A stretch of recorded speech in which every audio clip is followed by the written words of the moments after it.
What's up? Matt from Urchfab here. Today's video, I'm going to be trying to fix all the broken stuff I've got at the moment. Man, I've been fixing already! So the mushy pea has let me down in a big way. I was planning to go to Retro Rides on Saturday just gone. I was booked in to do the sprint event around the main circuit there. On Friday night, I took the car over to my local wheel alignment tyre place. When I got there, pulled up outside, was chatting for a minute, went to then start it to pull it onto the ramp, and it was just completely dead, like nothing at all, just cranking over, turning over and over and over. No life in it, so we ended up having to push it onto the ramp. And then while it was on the ramp and he was messing around with the doing all the alignment, I took the plugs out to check those because it does foul the plugs up. But they looked fine, so cleaned them up, put them back in, and then by the time the alignment was finished, it started fine. And then about halfway home, when you would try and load the engine, it would just cut in and out to the point where it would stall itself. Plugged the laptop into it, checked all, went through loads of the wiring, and just checked all the sort of basic things that I thought it could be. This was, really late on a Friday night, and the event was on a Saturday, so didn't make it to the event, which was obviously a letdown. I'd posted about it. I'd had a load of suggestions as possibilities of what it could be, and the most common one was people saying that it would either be the cam sensor or the crank sensor. The cam sensor is actually new on it because I broke it just when the engine was sat out of the car. It got something put on it and snapped it, so that's new. So I've got a new crank sensor, and I'm hoping that is going to be a fix. I had a transit van that sort of behaved quite similarly. When the crank sensor failed, it would you would pull up somewhere and it would just be completely dead, nothing, and then randomly 2 minutes later it would start, and then you would have the same thing where it wouldn't rev out properly, and that was a crank sensor. So I'm hoping that it's this. So we'll bolt this on, and then if it stopped raining, we'll go for a little blast and see what it's like. The other thing that was obviously difficult with it was that it was intermittent. So like I went through and checked wiring for different bits and bobs, and then you would start and it would seem alright, and then obviously I think maybe once it was warming up it would then start to play up. But I even washed it ready for the show. Got to set it 0.8 mil away from the little tang thing on the pulley.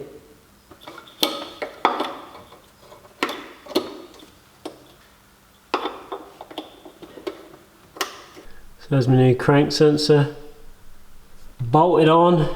Hopefully that's going to save the day.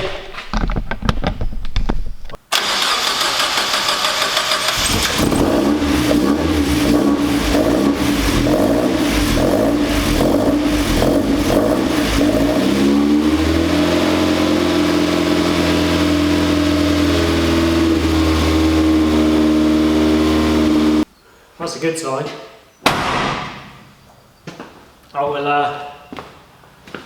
I'll show you what I've got going on with everything else, and then we'll take it for a little spin and see if it does the same thing. Got some exciting stuff. I'll save that for a minute. I'll show you what's been going on with the Escort. So as you all know, we had an oil pressure failure again, so I've got bits everywhere.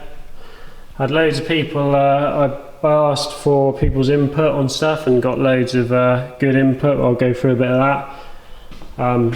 But I've gone through all the bits of engines I've got. I'm building a bit of a bits of this and bits of that engine.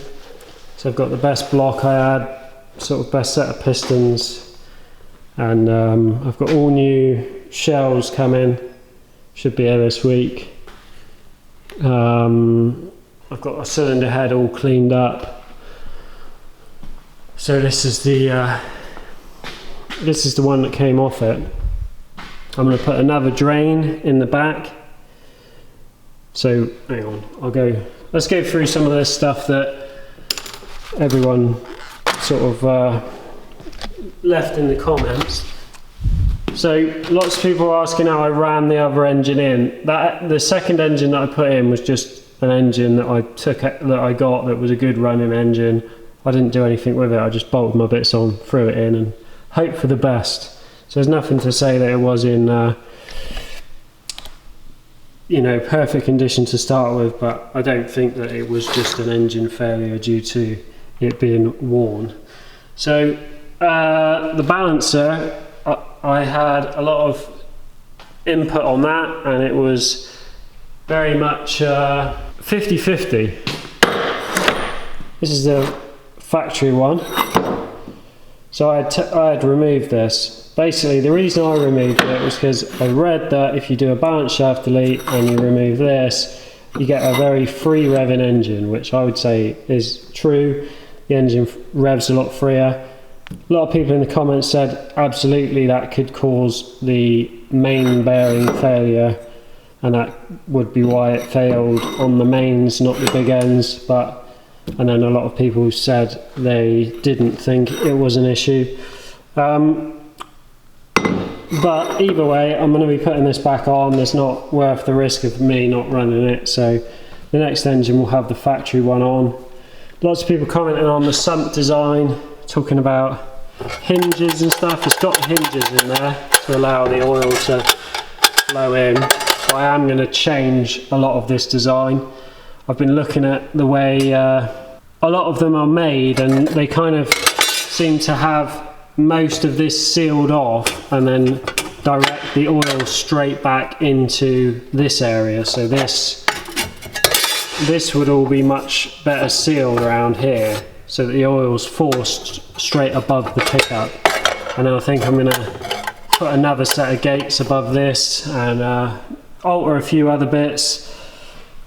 There's going to be a drain which is going to come from the cylinder head, an additional drain which is going to come down into here, which I'll talk about in a minute. Lots of people saying I should dry sump it, but dry sumps are, even just buying the pump and all the bits, if I made my own sump pan, is very expensive. So this is what I'm going with at the moment. AccuSump, I didn't have any experience of what an AccuSump was. Have you not seen one? But I've been looking into those. That definitely seems like a good idea. Increase the oil quantity, that's something I should have done. With the engine running, I checked the level with the engine running, and it would have been sitting about just above the bottom gate, when ideally I'd want it filling this whole thing with the engine running. So I could have been running an extra 1.2 litres of oil in there. So that is potentially one of, I think, probably the biggest mistake I made. Oil type and oil weight. Lots of people recommended a fully synthetic 1050 or 1060. I didn't have that in it. I ordered like an oil filter and oil from the parts service place and just got the oil that was recommended for that engine. So I couldn't even tell you exactly what it was in it. So again, another mistake, which I'm not going to make again. Windage tray, I'm going to look at making a windage tray. Oil return from the cylinder head to the sump. This, I think, is definitely something that is an issue, and my buddy Trevor, who builds some really high horsepower versions of these engines, had said to me it's something that I need to do. So this little cutout here, can't really get it on to show you very well, but if you imagine this back plate sits on the back of the engine there, like that, but down there, that little return there is the only return for the oil to get back down to the sump when the engine is in this orientation and you're under load, the cylinder head's filling up with oil and it's going to be puddling at the back here. So you potentially have a load of oil stuck in the head. The sump, the sump level then goes low. So I'm going to put an additional drain from the back of the cylinder head, which will come out. So that's the only drain there. You can see it through there, so I'm going to put another one just down in the back of there, because the engine sits over this side anyway. So that should help with that, get oil back down to the sump. And yeah, lots of other stuff, people saying fit a high pressure oil light, check that I haven't missed any holes when I did the balance shaft delete. So I'm just, if I go through everything on here and everyone's, put a little bit of everyone's input into it, hopefully the next one is gonna last. What's the plan anyway? I've got all 3 oil pumps here, so I was just inspecting those and seeing which is the best of the 3. We'll see if I can just get a new oil pump for it. So yeah, that's what's going on with that. It's raining again. What a surprise. We had 3 days of summer, now it's raining. So the last raffle went well. Congratulations to Louis Harris. He won all the welding gear, and that's already been shipped to him. He's already got it. So that's good. Thanks to everyone who got involved with that. I said that I was going to do one that I could post anywhere in the world. So if you're watching from another part of the world and you want to get involved on this next one, you are going to be able to. For the next one, I'm going to be raffling off a complete extreme plasma table setup.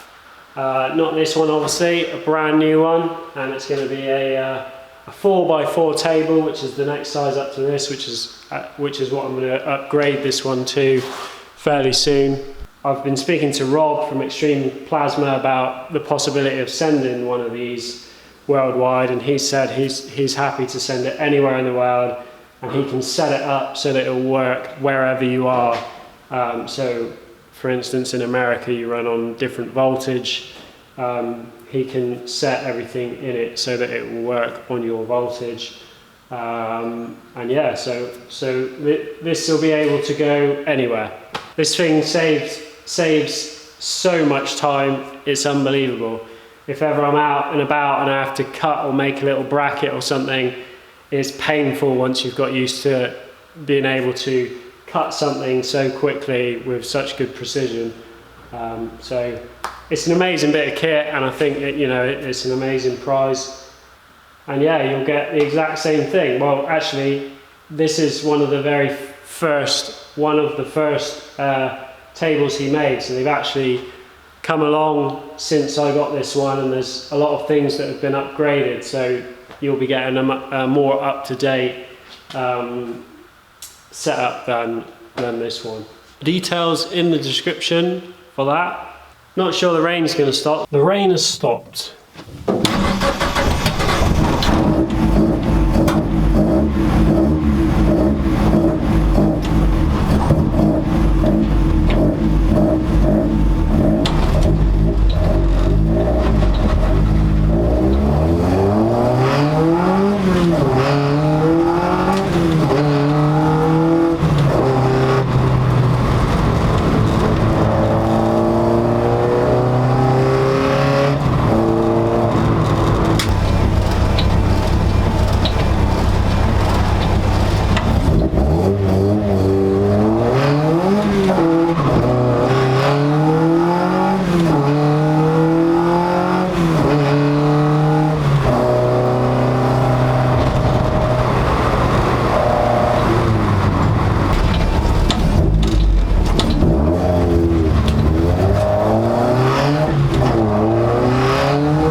hasn't fixed it.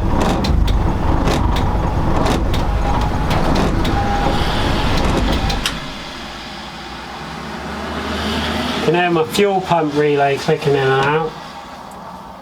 Oh man. Not an ideal place to be stuck.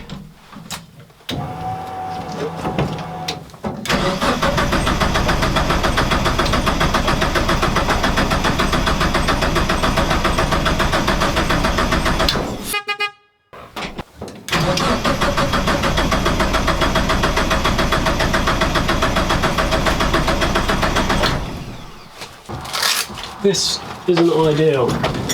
I've got no tools, nothing. That relay's hot.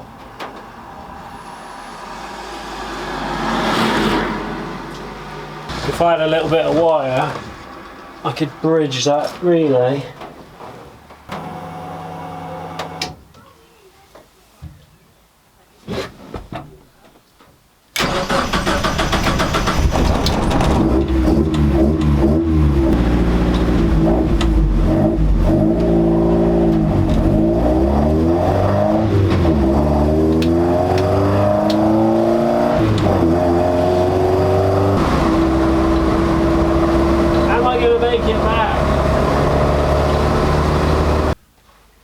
We didn't make it.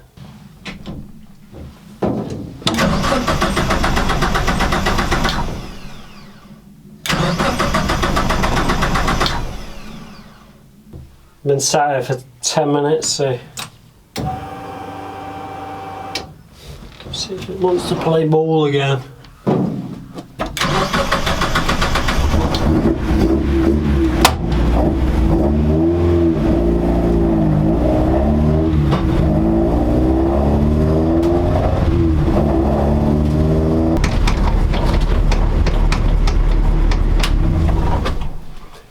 Made it. Well, that was fun. I'm going to bridge that relay and try again. Right, I've done the relay mod to rule that one out, and it's still the same, so it's dead. It won't start now, even with the fuel pump on continuously. So yeah, it's obviously cutting power to everything, not just the fuel pump. The fuel pump relay is the only thing you can hear, but it's obviously cutting it completely to all of it once it gets hot or up to temperature. Leave it for a couple of minutes, it will start back up. So yeah, it's got a new cam sensor on it, new crank sensor on it, new ignition coils on it, new leads on it, new fuel pump in it. I'm going to push it in, plug it into the laptop, see if that shows up anything. It's a good job it's a lightweight machine. Air intake temperature 37 degrees C.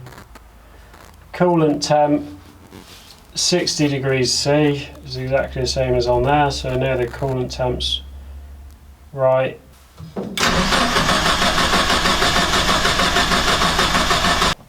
So interestingly, I'm not getting any RPM signal at all, which I would think that you would get one just cranking it over, I would imagine. Throttle position sensors working as it should. My wideband is actually disconnected at the moment because I had an issue with that before.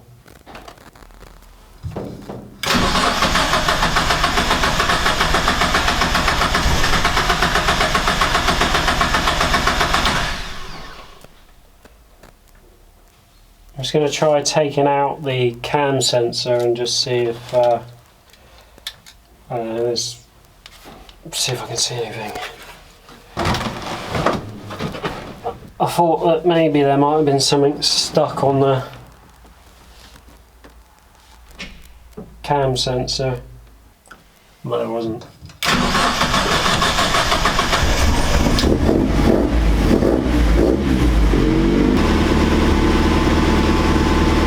And I'm not getting a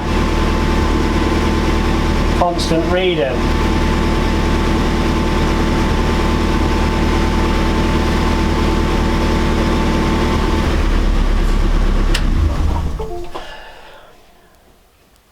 So just cleaning the oil off it seemed to get a reading then, but obviously it's doing it again.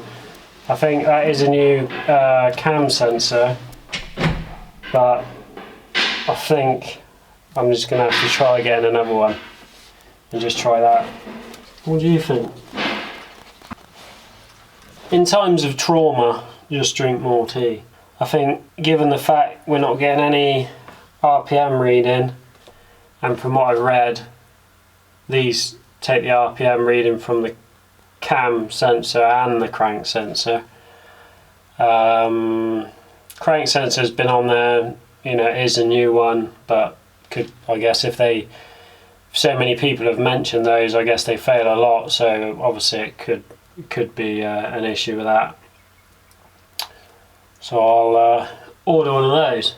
If you're thinking of getting into building, modifying cars, trying to, you know, and all this kind of stuff, unfortunately, this is the reality of it. You do get to the point where, like now, where like the amount of work for the amount of enjoyment is so far out of whack that you question what you do it for. But you only need one day when it all works and goes well, and then you think, yeah, that is what I do it all for. But it is, it's a load of work, that's for sure, no denying that. But better to be busy than bored. That's what I tell myself anyway. It's going to be it for this one. Cheers for watching. See you on the next one.